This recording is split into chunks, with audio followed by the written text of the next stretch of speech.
Hello, and welcome back to the Go Shout Love podcast. I am Seth Carnell, and one of the reasons I enjoy these episodes and conversations so much is the insight these parents and families have, not only to their situation, obviously, but their insight on life. Once you hear this episode, I'm sure you'll agree, and I'll come back to that in a second. We are talking today with Brandon and Julie, the parents to three incredible children, Noah, Chloe, and Levi. Levi, who has the most adorable voice, has a number of diagnoses. Among them are spina bifida, factoral association, and craniosynostosis. Now back to the insight.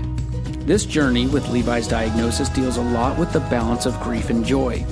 How to initially process the shock of grief, of receiving diagnosis, how to really lean on community, faith, and support when you need it, and how to continually balance the evolving grief and the daily joy and blessing that is your child. We also talk about the perceptions and expectations on kids on rare medical journeys and their families, and how to find a, quote, normal life around all of that. This is an important topic, and we can only talk about it with families who live it out. It was a great privilege to have Kristen Estuck, the founder of Go Shout Love, with me in this conversation. It was a great talk with Brandon and Julie, who were amazingly open and engaged. At one point, Brandon even starts asking Julie questions. I hope you enjoy it and take something positive away from it like we did. Before you listen, while you listen, or after, please take a second and rate and review this podcast. It would mean a lot to us and a lot to the families we talk with. We'll begin this episode with talking about Levi and his siblings. Whenever you guys got out of the car, I noticed the first thing that Levi asked about was, "Where's Noah?" Is that like a typical thing? Is that like a security blanket? They seem very close already as brothers and siblings. Not necessarily just Noah. I think Levi, he loves his brothers and sister, or brother and sister. He loves Noah and Chloe. So yeah, I think it's Chloe just as much as Noah. Oh yeah, Chloe's the little mama. Yeah, I think so.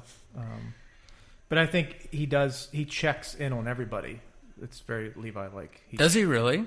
I think he checks in all the time, like, where's mommy at? Yeah, where's daddy? Where's daddy at? Daddy's he's at work. Always asking, like, where people are. So I think he's always aware of his surrounding, and who's around and whatnot. Personality-wise, who is he more like? Chloe. For sure. Very silly, very funny, goofy, pretend play, just very silly, goofy, funny.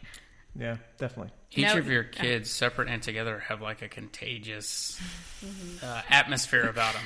Like they're just fun. Yeah, they are fun. It's funny though. It's to watch the three of them. The dynamic of the three of them. Why spiders? I don't know. He just suddenly got attached to wanting to see spider webs, and it's from Itsy Bitsy Spider. He loves the song. He has loved that. I was looking back at some writing I did. I did a writing on his diagnosis day, and I read it, and he loved Itsy Bitsy Spider back when I wrote that, and here he is almost 2.5 years old, and he still loves Itsy Bitsy. It may not go away. Yeah. My son is 6 and so obsessed with Humpty Dumpty. Yes, to this day. That's amazing. I kind of want to get started talking about how much writing you've done. When we get some of the backgrounds and some people just to say some words, it's like a paragraph or two, and you gave us, and this is wonderful, a lot of open-hearted words.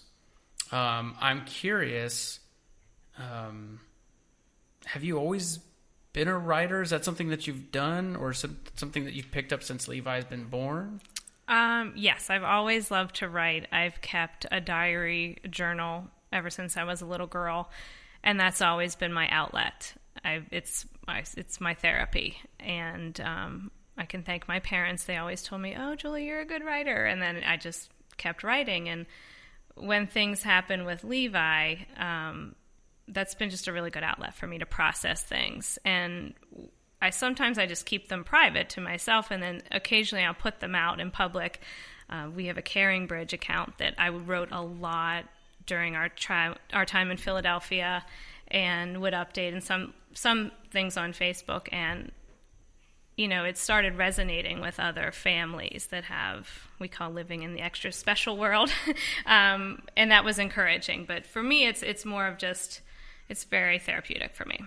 I want to quickly touch, and Kristen, you can jump in whenever you want, but one of the things that I found is a common theme in your writing, and if I'm wrong about this, please let me know, is that there seems to be an ongoing balance between grief and joy.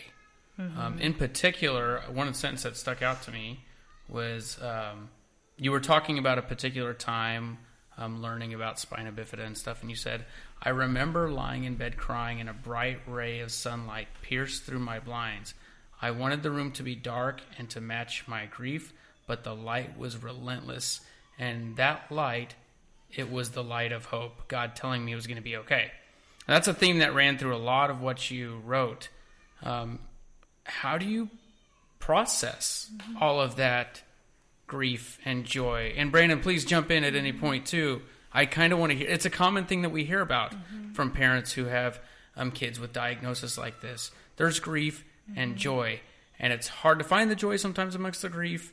I'm talking a lot right now, but I just want to know how you guys process that. Right. I think when we first got the initial diagnosis, we went in excited to learn if our third child was a boy or a girl. So we were having just a very lighthearted experience. And then when you're hit with a surprise like that, it's like your world just changes. It's a loss. You have to grieve.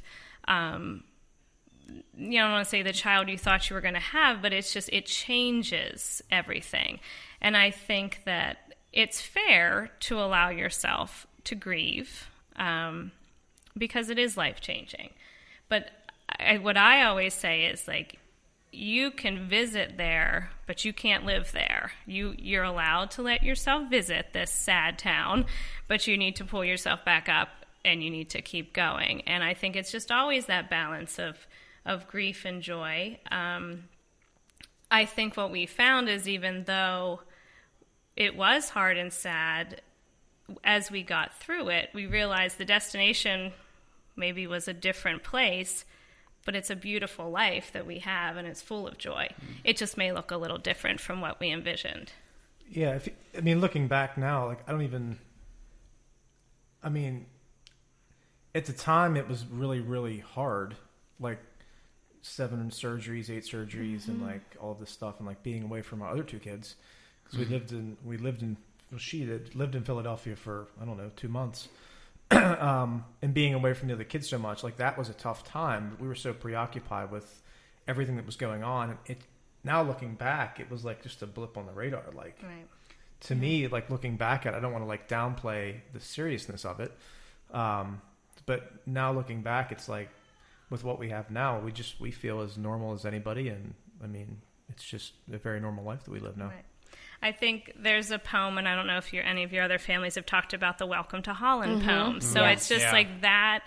When someone gave that to me when we first got our diagnosis, that was so huge for me to know that, yes, it's a different destination, but it's gonna be a joyful, beautiful place that you're headed, even though it's different. And that to me was very helpful.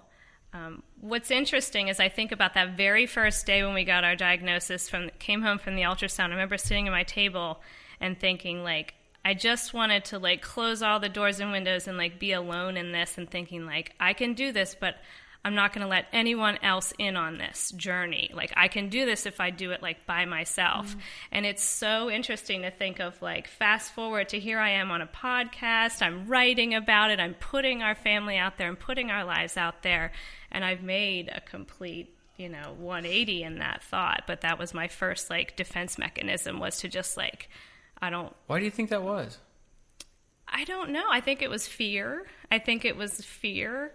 That maybe I can do this, but I'm not going to let anyone in, or I don't know. It's just a different vision of my life that I didn't think of. I think a lot of times you have a hard time explaining that initial, I know I did.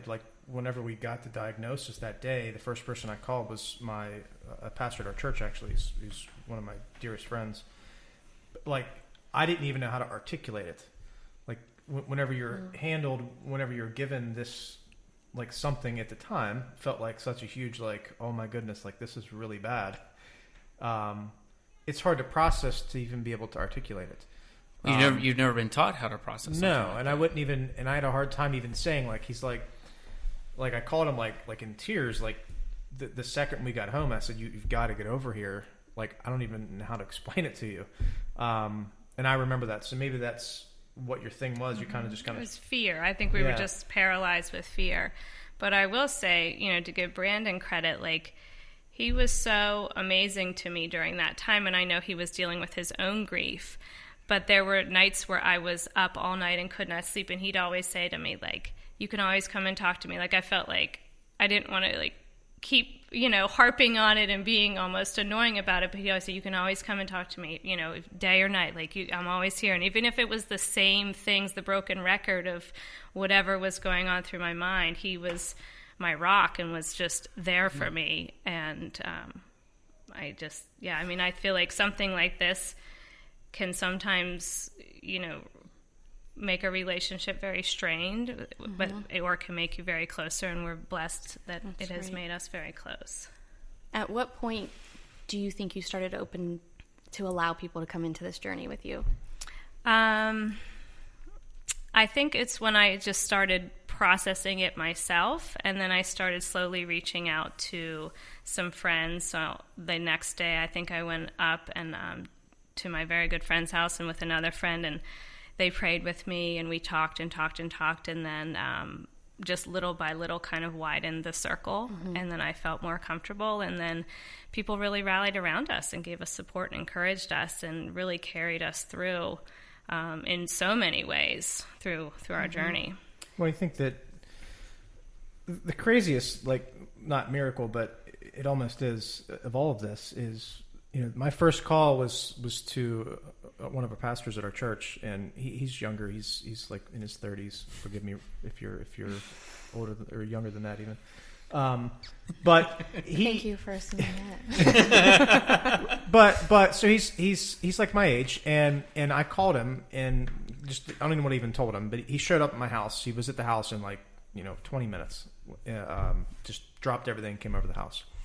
And through this, we started talking to him about, the baby has some issues, blah, blah, and we were mentioning about like spina bifida and stuff like that. And he immediately said, oh, well, my wife's cousin just had a baby with spina bifida. And we're like, what? So he's actually the one that kind of spurred us on to go to Philadelphia to get like a true diagnosis of exactly what was going on and what the plan was going to be. So just the way that all that worked out within like 20 minutes was incredible, because we were so lost. Like we drove home from the ultrasound, like where do we even start? We had no clue. He was at our house. And then the next day we went out to dinner at the boathouse with his wife, and I'll never forget she looked at me across the table and said, you have to go to Philadelphia. And at the time I have a 5-year-old and a 2-year-old. And I thought, I can't leave my kids and go to Philadelphia. That's crazy. She talked to me about this fetal surgery where they operate while the mom's still pregnant on the baby, and you can do all these things. And I'm just like, I can't do that. That I can't leave my other children. She did. She looked us in the eye. She said, you have to go to Philadelphia. And that right there, I think, saved Levi's life in a lot of ways. I think it gave him the start he needed to have the quality of life that he has today, is because of when we went to Philadelphia and gave him the prenatal diagnosis care, and then having him born there and his surgeries there. That speaks volumes on the importance of community. And I know it's really helpful when that community is faith-based. That's just me personally. But not having people to surround you and even force you to do things that your gut maybe says, or not your gut, but your first reaction says, no, I shouldn't do that. That's important. It's huge. And it obviously has played a big factor in you guys and your process with Levi. Absolutely. I always say one of the big lessons I learned from Levi, and I have a million, was to be plugged into a community, because the storms of life are going to come. They're going to come for everyone, and it looks different in everyone else's life. But to have that community that you're already plugged into that can just come alongside you and carry you through made a huge difference in Levi's life and in our life. And, talk about the blessings that have come out of it. I've had friendships that I probably wouldn't have right now if it weren't from Levi's journey and the witness he has made to so many people. But yeah, that sense of community, I mean, they really literally took care of our every need financially, emotionally. Like, I mean, I could go on and on about the support we've had. That's great. Can I ask, this isn't actually on my list, but knowing that faith is a part of your lives, and how the diagnosis has kind of helped you guys grow as a couple, what did that do individually with your relationships with God? Mm-hmm. Your first reaction was to call your pastor. Mm-hmm. Yeah, that was, So my first call was to our young adult pastor. So I think that, we've always kind of lived our life a certain way, obviously, but I feel like with Levi and the diagnosis, I've definitely got a lot closer to Christ through this. I mean, our journey, it's taken us to our knees many times to pray. So I think that it's only made that even tighter. And to be honest, through all of it, we often said, even through like all of the surgeries and everything, like, I got to be totally honest, like there's a lot of surgeries where I was so at ease because we just said, like, he's God's child, like it's in his hands, like, I felt really at ease about that. So, I mean, as crazy as that sounds, 7 or 8 surgeries that he had, there were a lot of the surgeries that were just I was very comforted by that thought, just knowing, like, he's my child, but he's God's child first, and he's going to take care of him. So I think that was the peace that surpasses all understanding. Like, you can't explain that peace, but you experienced it. Right. Yeah. I think for me, the 2 big faith lessons that I learned, number one, is that when you go through trials, for me, it was like not a matter of like, okay, I'm going to pull myself up by my bootstraps and I'm going to do this. I had to rely on God. It was not something I could have gotten through on my own. So just that idea of this individualism of like, I can do this. I just have to be stronger. I just have to push through. Like, I learned that, to me, that's a lie. That what it really made me was more and more dependent on God.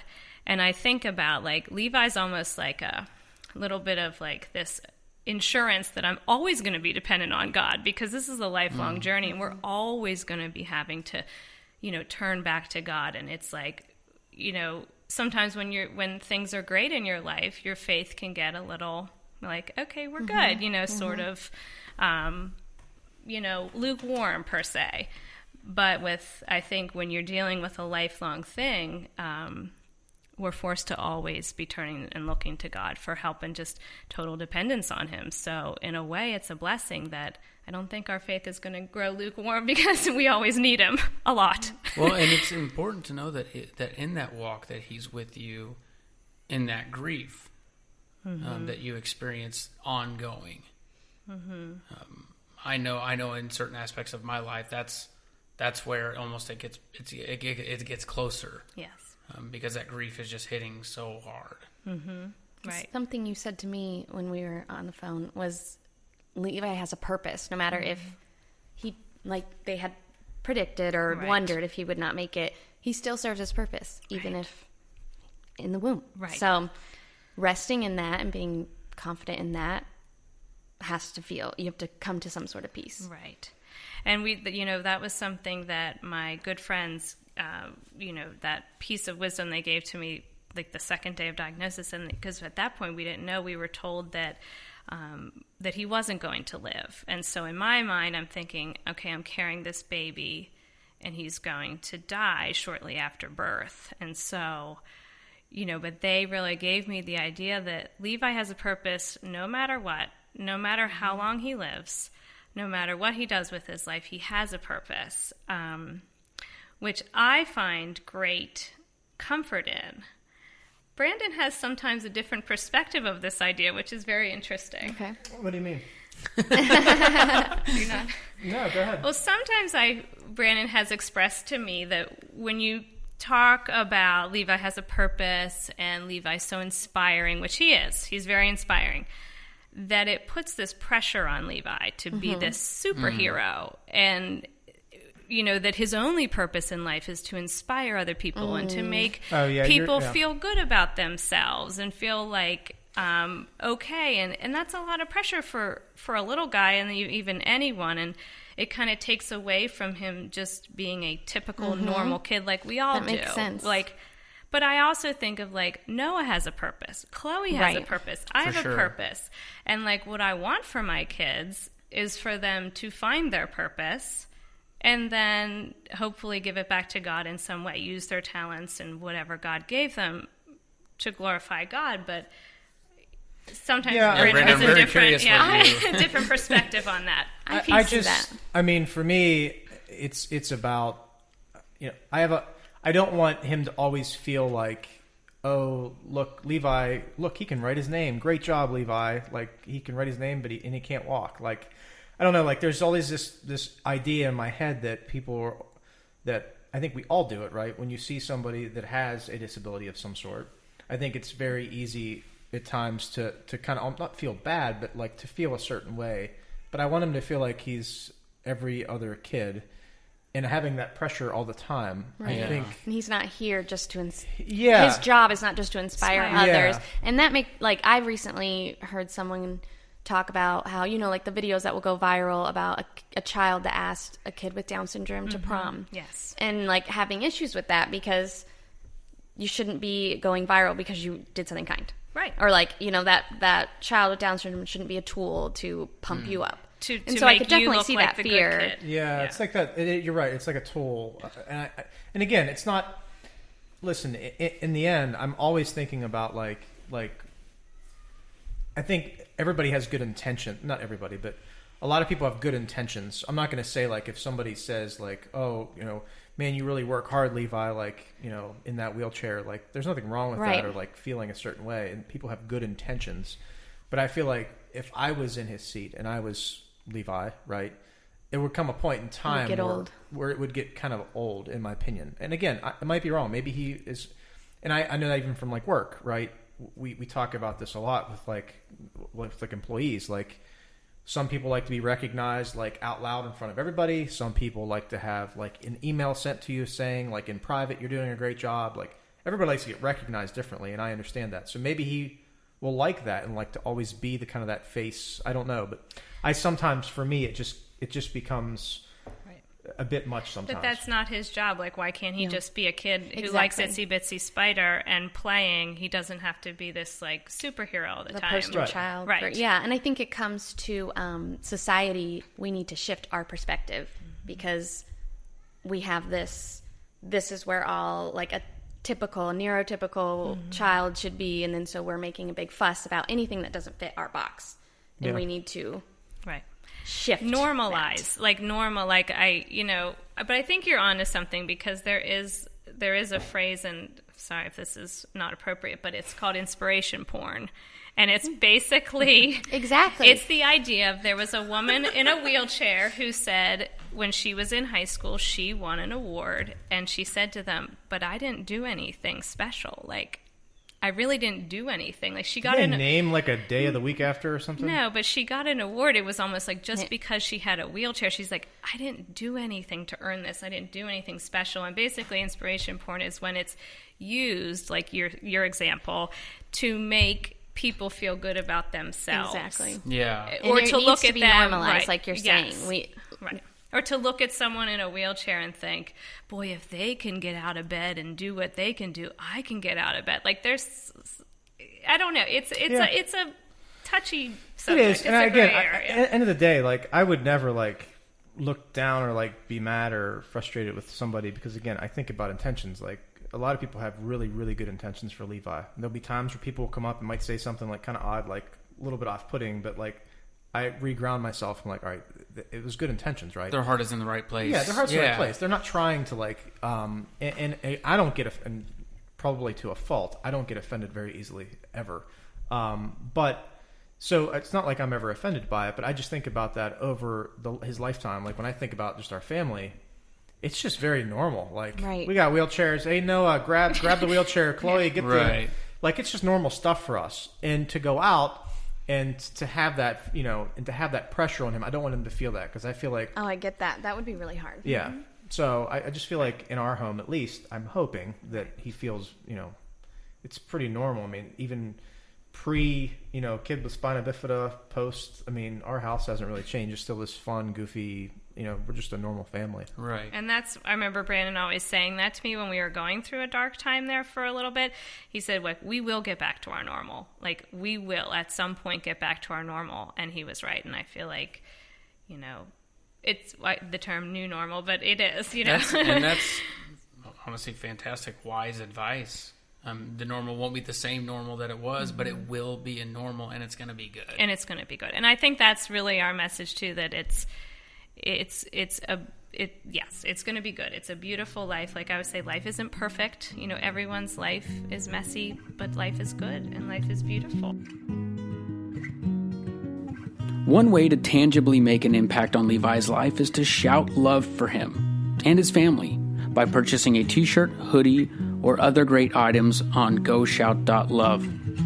This is why Go Shout Love exists, to do amazing things for amazing families like this. Every item in October will go towards the purchase of a larger vehicle for all of Levi's equipment, and this is especially necessary as Levi continues to grow. You also can continue to shout love by starting a monthly subscription and participating in impacting a new family every month. If you decide to join us in shouting love every month, when you check out, use the discount code PODCAST and you will get $5 off your first month.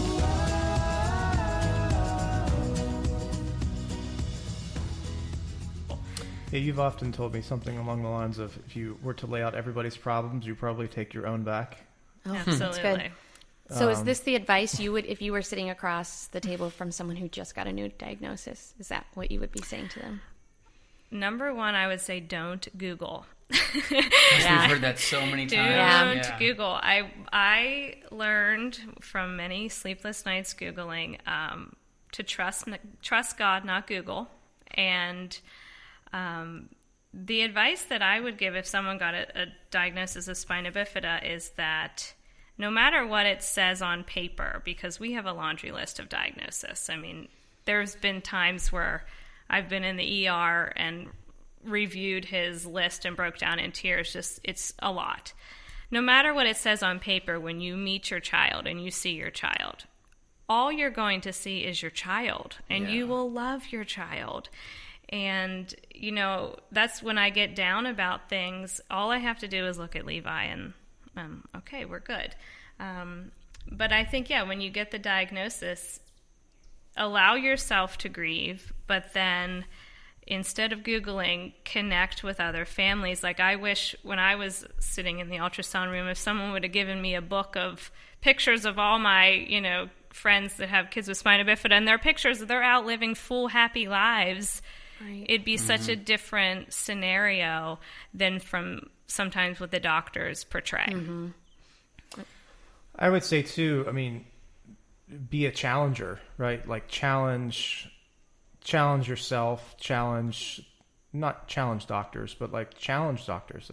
Really, that's in the end, if you don't get what you want to hear necessarily, because again, when you're in a doctor's office, it can sound very, very scary, or it can sound one way or the other. Don't be afraid to reach out, meet people that have similar situations, and go get second, third, fourth, fifth opinions. It's worth it. Your kid is worth it. It's worth every bit of the travel, every bit of, living in other cities, whatever you have to do, it's worth it any way that you possibly can do it. And, well, you're the advocate for your kid. Mm-hmm. Yeah. And that's the thing, we could have very, very easily taken that original diagnosis and stayed in Pittsburgh. And again, excellent doctors in Pittsburgh. We could have easily stayed in Pittsburgh and felt a certain way. But the second we went to Philadelphia, we spent 8 hours in diagnosis. And at the end of the day at 5:00, we had about 6 doctors in the room. They shut the door and they said, "This is what we're going to do. Your baby's going to be fine. We're going to take care of this." And it was just we were bawling our eyes out. It's man, this is unbelievable. We have 6 or 8 people in the room right now, this is the plan of attack. We're going to take care of your baby. Your baby's going to be fine. Like, you can, just really be that advocate, go challenge the norm and don't be afraid to do things that may be uncomfortable. It's going to be worth it in the end. I agree. It just makes me think of the stark contrast between, we had a doctor's appointment in Pittsburgh where the doctor looked at us and just said, I don't think your baby's going to make it. I think he has something fatal. Even if he does live, it's going to be such a poor quality of life that it's really not fair to the baby, almost like this mercy, like if you abort the baby, this is a mercy thing, like you're almost putting him out of his misery sort of thing. A lot of people would have left there and had an abortion that day with that information presented. That information was not true. He did not have a fatal diagnosis. So when we went to Philadelphia and we went through 2 days of very intense testing and sat down at this day, I'll never forget the neurosurgeon who we love. He opened with, "Does your baby have a name?" And I was like, wow, what a difference from this dark. Yeah, I said, yes, his name is Levi. He said, may I call him by name? And I said, yes, you may. And he said, Levi's going to live. He's going to have some mobility issues. He's going to have some medical issues. He is going to be a typical kid with some medical issues. You're going to have to get a car seat and a crib and do everything you did for your other two. He might even drive you crazy some days. And it's funny because fast forward 2 years later, I found Levi the other day with Chloe's Barbie swirling it around in the toilet, and I thought to those neurosurgeon words, he's like flying down these hills. He is going to be a typical 2-year-old that does 2-year-old things, and that's like what Brandon's talking about. They made the plan, they made the diagnosis, and it was just such a stark contrast between the two. What was that reasoning? Were they just a specialist in Philly? Why were their opinions? I don't know. It was an MFM, a maternal fetal medicine doctor that we saw there. She did specialize in genetic disorders, so I don't know if that was just her lens she was looking through, but she thought our baby had trisomy 18. Okay. So shout out to her for giving you the human. The doctor. But what's an interesting perspective about this is like, this is topics a little. Let's say we never had the news. Snack time. Yeah, right. Let's say we always just had the spina bifida diagnosis. But coming from a place where we were told our baby wasn't going to live, to our baby has spina bifida and some other birth defects, it's such a change in perspective, because I remember like sending the email and text out to all my friends like, he's going to live. Our baby's going to live. He might be in a wheelchair, but he's going to live. Yeah. So it was like, it's almost a blessing in a way that she did tell us that horrible prognosis, because then it just makes you appreciate he's here, he's alive. He may never walk in a traditional way, but that's okay. And I could go into a whole other thing about walking does not define happiness. You wrote a beautiful article about the braces, and it was really good. Can you speak to real quick to your? No, I mean seriously, because I think you have a good perspective. Taking over. No, somebody else is interviewing this thing. All right, cool. No, I want you to. No, you have a good perspective on. I'm not deep. First off. I'm really, because you come across as a thinker. No, well, I may be a thinker, but I'm not deep. Like overly humble here. she's very deep, and she's a tremendous writer, and she's very thoughtful, and she's very good at getting that out on paper. But you do have something, and the reason I ask this is because I think it would be good for anybody who's listening. Yeah.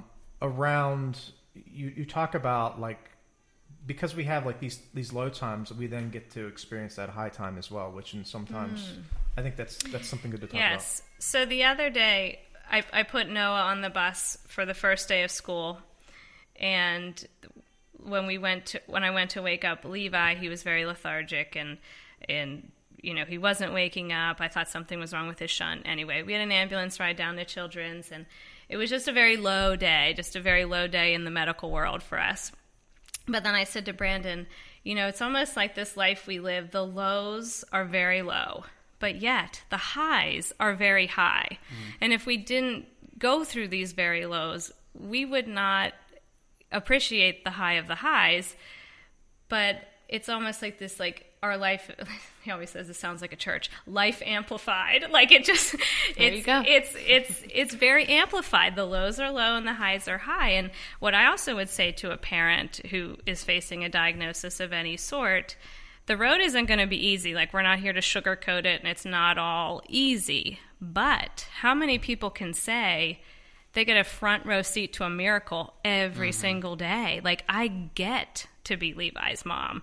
I get to see the miracle of his life every day. Like, that's awesome. Like, what a privilege. Like, that's beautiful that when I'm at PT with him and he kicks a ball that they said that would never happen, that's a miracle, and I get to witness that. Like, that's not a mediocre life. That is an awesome life. And would you say your life before Levi that you would have this perspective? No. He totally changed my perspective. That's awesome. Definitely a gift. Oh, for sure. I have one last question. Do you have anything? You go. I can say what I would consider a gifted writer because I've read some of your stuff. Absolutely. Not a lot. Do you publish? And if so, okay, you don't. You shook No, your head? I don't. But it is my dream to write a book one day. Why not? I mean, why haven't you published either a blog or an article or something? Because there's a lot in here that I feel that kids or parents who have kids on rare medical journeys can definitely benefit from. It's a very real, heartfelt way of writing. And I'm just curious. Yeah, well, thank you. I really appreciate the encouraging comments and compliments. I think what holds me back, honestly, is Levi. Do I really want to put our life out there and all of his medical details and all of these things out there when he's a teenager? Does he want... If I wrote a book about his life from when he was a baby, is he going to feel comfortable with that? I think that's my main thing that holds me back. So when I do speak about him, it's through the lens of, if Levi hears this as a 14, 16-year-old, even as an adult, am I speaking about him with respect and dignity? And so I think that's why I do struggle, because, I mean, I would love to write a book or a blog. Like I said, it's mostly just been therapy for me at this point. But Brandon, you have a thought on I that? think that, she is very gifted, and when it comes to writing, and I think she's really good at articulating her thought processes. I mean, she's at home with 3 kids, so that takes up about 23 or 24 hours. So I don't know from a time perspective either, but I do think that at one point, I'm sure at one point she will. I know you will at some point. And I hope you do, because I think you're really good at it. Thank you. Brandon, what's your outlet? Gym. Yeah, that makes sense. Yeah. So mine is, work, gym. What do you do? What's that? What do you do? I work for PNC. Okay. Yeah. And running, a lot of running, a lot of trail running. So that's my outlet's the kids, man. Like I said, for me, it's a normal day. Like, it's nothing for me to like text my boss and say, "Hey, I can't make it today because, my wife's taking Levi to PT and Noah's got OIT because he's going through immunotherapy and we got all kinds of stuff going on." But it's just normal for me. So Has your boss or employer it's the supportive? most unbelievable company. So good. I cannot hear that enough. Yeah, I love when they're understanding. Yeah. It's been through everything. It's been the absolute. I mean, between my current boss, my previous boss, the company itself, they've just been so supportive of everything. It's been phenomenal. But I mean, so for me, it's put your head down, work hard, love your kids, and work out when you can. And I go to the gym at 10 o'clock at night quite often. Just got to fit it in when you can get it in. But I think for me, that's my my kind of thing. You live in a good spot for trail running.